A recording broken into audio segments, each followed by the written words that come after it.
Hello नमस्कार दोस्तों, good morning, जय श्री राम। तो आपका स्वागत है आपके अपने YouTube channel future nursing officer में।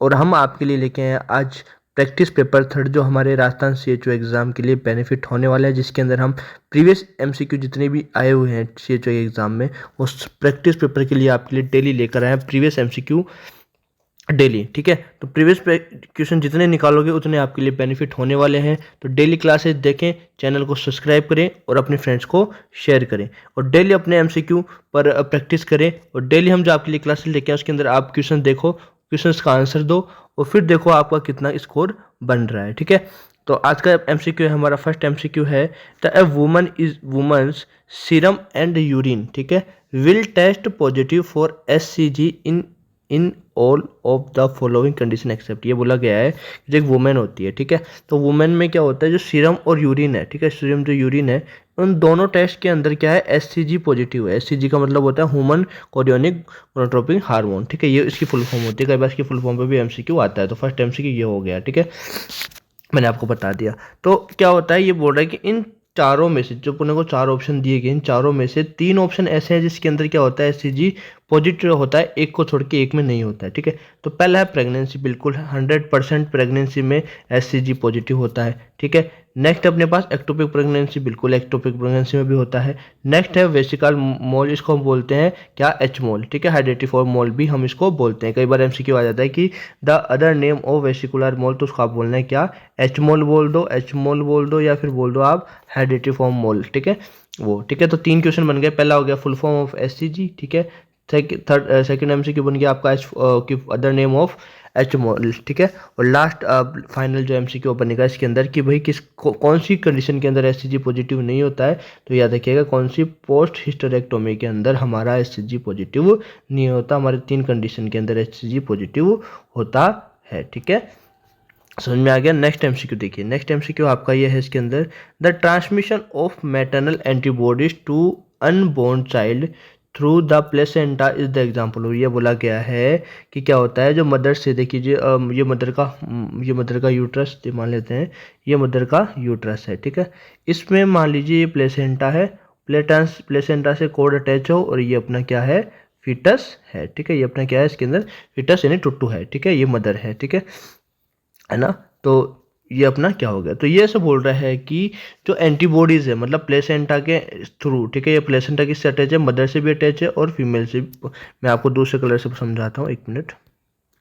हाँ जी, तो ये तो क्या हो गया, मैटरनल के साइड से भी अटैच हुआ हुआ है और ये फीटल की साइड से भी, कोड के थ्रू से भी अटैच हुआ है। ठीक है, तो अब ये ऐसे बोल रहा है कि क्वेश्चन कि जो मदर से बच्चे में जो एंटीबॉडी जाती है, ठीक है, एंटीबॉडीज जाती है, वो किसके थ्रू जाती है, किस इम्यूनिटी के थ्रू जाती है, उसको क्या बोलते हैं। ठीक है, ये पूछा किस इम्यूनिटी का एग्जाम्पल है वो। पहला है एक्टिव इम्यूनिटी का, पैसिव इम्यूनिटी का, होमोरल इम्यूनिटी का, या फिर हर्ड इम्यूनिटी का। ठीक है, तो जो ये है किसका है, ये अपना है पैसिव इम्यूनिटी का। किसका है, पैसिव इम्यूनिटी का एग्जाम्पल है अनबोर्न चाइल्ड का। ठीक है, जब माँ के यूट्रस में होता है बच्चा तब। ठीक है, नेक्स्ट MCQ देखते हैं। नेक्स्ट MCQ हमारा ये है, इसके अंदर the failure of descend of one और both testes at birth in the newborn scrotum. यानी कहने का मतलब है, जब हमारा बच्चा होता है तो उस टाइम जब बच्चा पैदा होता है तो ये देखो टेस्टीज है। ठीक है, तो ये बोला गया है कि जो आपका स्क्रोटम है उसमें टेस्टीज का नहीं आना। ठीक है, ये बोला गया टेस्टीज का नहीं आना, उसको हम क्या बोलते हैं, टेस्टी डिसेंड नहीं हो पा रहा जब बच्चा बर्थ हो जाता है, उसको क्या बोलते हैं। ठीक है, तो पहला ऑप्शन है अपने पास, इसके अंदर फिमोसिस बोलते हैं, हाइड्रोसिस बोलते हैं, क्रिप्टोक्रिडिज्म बोलते हैं, या फिर ऑल ऑफ अबोव। ठीक है, तो देखो मैं आपको रेशनल बताता हूँ। देखो रेशनल ये है कि पहला ऑप्शन तो है कि पहला का फिमोसिस का मतलब ये होता है कि जो हमारी फोर स्किन होती है, ठीक है, जो हमारी पेनिस की फोर स्किन होती है वो क्या नहीं होती, पीछे की तरफ बैकआउट नहीं जा पाती, तो उसको हम क्या बोलते हैं, उसको हम फिमोसिस बोलते हैं। ठीक है, तो ये तो सीधा सीधा गलत हो गया। नेक्स्ट टाइम से देखो हाइड्रोसिल का मतलब होता है कि टेस्टिस के अंदर क्या हो जाना, फ्लूइड का इकट्ठा हो जाना, वाटर का इकट्ठा हो जाना स्क्रोटम के अंदर। ठीक है, टेस्टिस के अंदर, उसको हम बोलते हैं हाइड्रोसिल। ठीक है, तो ये भी नहीं होगा। अब लास्ट बचा अपने पास क्रिप्टोक्रिडिज्म, इसको हम बोलते हैं क्या, फेलियर ऑफ डिसेंड वन और both testes in the newborn. ठीक है, समझ में आ गया। तो ये क्या हो गया, इसका आंसर क्या है, इसको बोलते हैं क्रिप्टोक्रिडिज्म। ठीक है, नेक्स्ट MCQ देखो। नेक्स्ट MCQ हमारे पास इसके अंदर है the complication during pregnancy and child birth can be prevented by. ये बोला गया है इसके अंदर कि जब बच्चा पैदा होता है, ठीक है, जब चाइल्ड बर्थ होता है या जब ड्यूरिंग प्रेगनेंसी में कौन कौन से कॉम्प्लिकेशन होते हैं जिनको प्रिवेंट किया जा सकता है, ठीक है। पहला अपने पास स्किल्ड केयर एट बर्थ, ठीक है। यानी स्किल्ड केयर का मतलब ये है कि जो अपना स्किल्ड केयर पर्सन होता है, ऑब्स्टेट्रिशियन होता है, उसके द्वारा प्रेगनेंसी की जाए तो इसके अंदर क्या अपने कॉम्प्लिकेशन बचा सकते हैं, बिल्कुल।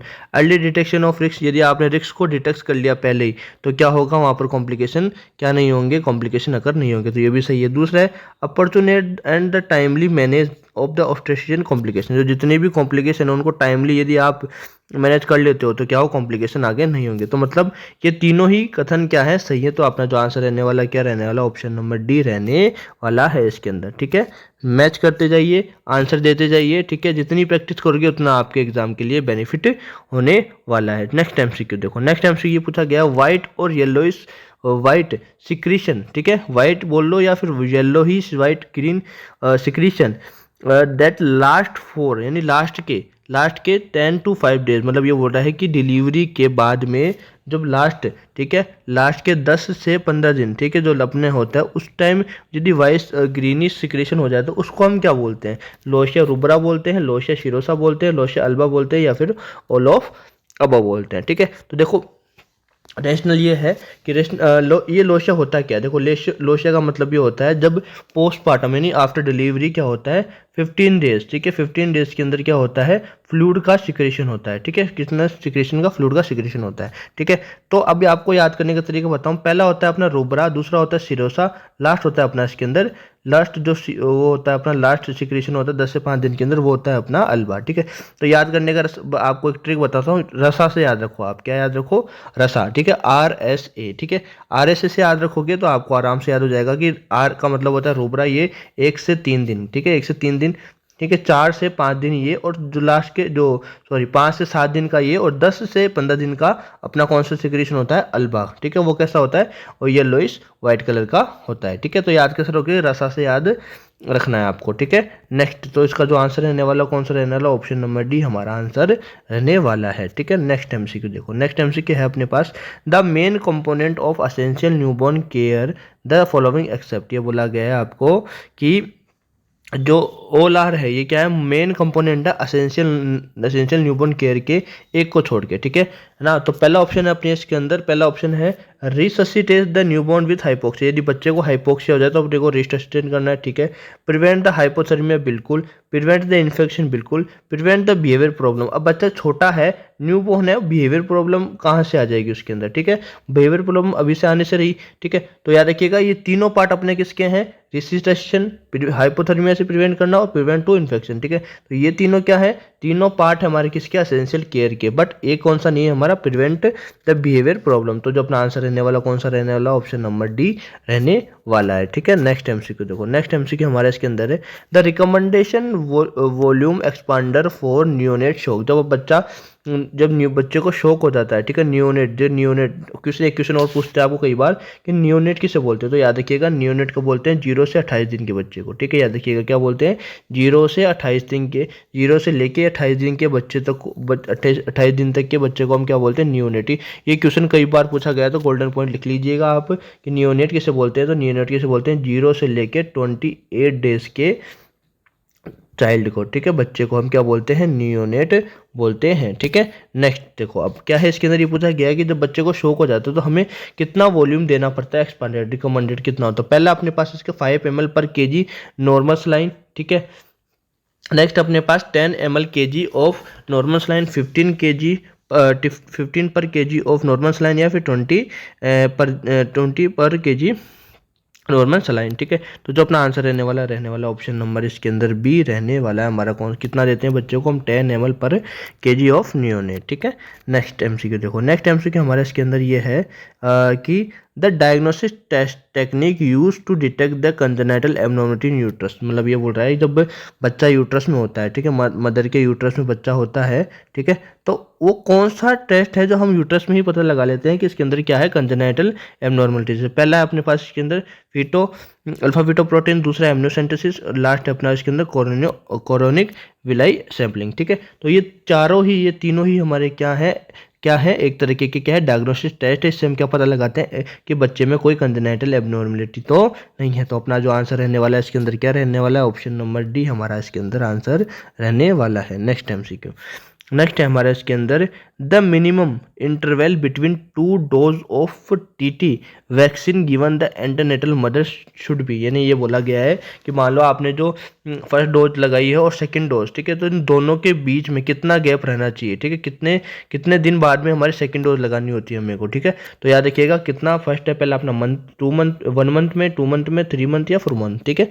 तो आपको बता दूं ये क्वेश्चन में दो तरह के ऑप्शन आएंगे। पहला आएगा अपने पास 4 वीक, क्या आ जाएगा 4 वीक, ठीक है, 4 वीक ऑप्शन आएगा, या फिर 1 मंथ आएगा, क्योंकि 1 मंथ में कितने वीक होते हैं, 4 वीक ही होते हैं, ठीक है। तो यदि याद रखिएगा, कंफ्यूज नहीं होना है, 4 वीक आंसर आए तो भी आपको मतलब ऑप्शन में 4 वीक आए तो 4 वीक करके आओगे, 1 मंथ आ जाए तो 1 मंथ में करके आओगे, ठीक है। तो 2 डोज के बीच में कितना गैप होता है, 1 मंथ होता है, ठीक है। तो याद रखिएगा कई बार वीक से भी MCQ पूछ लिया जाता है, ठीक है। नेक्स्ट अपने पास second, the baby who are the high risk for developing retinopathy of prematurity are, ये पूछा गया इसके अंदर। क्वेश्चन क्या है आपका, दोबारा पढ़ो, दोबारा ये है, the babies who are at high risk of developing the retinopathy of prematurity are, मतलब ये पूछा गया है। तो आपका आंसर रहने वाला है इसके अंदर preterm baby, term baby, neonate, postterm baby या फिर ओबो, ठीक है। तो जो टर्म बेबी है उसको तो हाई रिस्क नहीं होगा क्योंकि वो टर्म पे हुआ है, ठीक है। पोस्ट मेच्योरिटी वाले को होगा नहीं क्योंकि उसके अंदर क्या है, पोस्ट मेच्योरिटीज जो है एबिलिटीज आ चुकी है। बट जो अपना आंसर है ऑप्शन नंबर ए कि जो अपना प्री मेच्योर बच्चा या प्री टर्म बेबी है, ठीक है, वो उसमें क्या है ये कॉम्प्लिकेशन आएंगे, ठीक है। नेक्स्ट MCQ देखो, नेक्स्ट MCQ हमसे ये पूछा है इसके अंदर कि vitamin A supplement is given, ठीक है, under the reproductive age and child health programme for children up to the age. ये बोला गया है कि आप कौन सी एज तक आपको क्या होता है विटामिन ए का सप्लीमेंट देना होता है, ठीक है। तो पहला है 1 ईयर तक, 3 ईयर तक, 4 ईयर तक या फिर 5 ईयर तक, ठीक है। तो जो अपना आंसर रहने वाला है कब, हम इसको 5 ईयर तक क्या देते हैं, डोज देते हैं किसकी, विटामिन ए सप्लीमेंट की, ठीक है। नेक्स्ट MCQ पूछा गया आपको कि द मीजल वैक्सीन है, ठीक है, जो हमारी मीजल वैक्सीन है, मीजल मम्स रूबेला यानी MMR, ठीक है।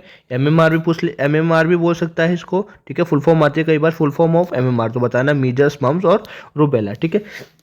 तो जो हम वैक्सीन लगाते हैं वो कब लगाते हैं, एट बर्थ लगाते हैं, आफ्टर 3 मंथ लगाते हैं, 6 मंथ लगाते हैं या फिर 9 मंथ पे लगाते हैं, ठीक है, ये पूछा गया। तो जो हमारी MMR है, MMR या फिर मीजल्स बोल लो, ठीक है, ये कब लगाते हैं, हम लगाते हैं 9 मंथ पे, या देखिएगा 9 मंथ पर हम लगाते हैं इस वैक्सीन को, ठीक है। नेक्स्ट MCQ देखो, नेक्स्ट है हमारे पास इसके अंदर, at the health care facility health worker can adequately protect vaccine by the all of following major except, ठीक है। ये सब बोला गया है कि आप क्या है आप एक हेल्थ केयर फैसिलिटीज़ पर हैं, ठीक है, तो वहाँ पर क्या है आपको एडुकेट प्रोटेक्ट करना है किसको, वैक्सीन्स को, ठीक है। तो आप कौन सा 3 मेजर, आप जो ऑल आर जो ये आपको मेजर्स दे रखे हैं, ठीक है, ये 3 तो ऐसे मेजर हैं कि आप करते हैं एक को छोड़ के, ठीक है। आपको एक ऐसा मेजर नहीं करना जिससे क्या वैक्सीन खराब हो जाए, ठीक है। तो पहला ऑप्शन अपने पास इसके अंदर, the keep vaccine is appropriate vaccine refrigerator equipment, ठीक है। ये बोला है कि आपको जो वैक्सीन है वो अप्रोप्रिएट रखनी है रेफ्रिजरेटर में, बिल्कुल ठीक है। Use of temperature monitor device, बिल्कुल जितना आप मॉनिटर डिवाइस मतलब मॉनिटर डिवाइस में देखोगे ना कितना डिग्री है, यानी कितना डिग्री आ गया तो उसको क्या सेट कर दोगे तो वैक्सीन खराब नहीं होगी। दूसरा है transport the vaccine in vaccine carrier, बिल्कुल जो आपको क्या है जो वैक्सीन है, ठीक है, उसको यदि आप वैक्सीन कैरियर में ट्रांसपोर्ट करोगे तो वो खराब नहीं होगी। यदि मान लो आप ऐसे ही बिना पॉकेट में ले जाते हो या फिर किसी कैरी बैग में ले जाते हो, वो क्या हो खराब हो जाएगी, ठीक है।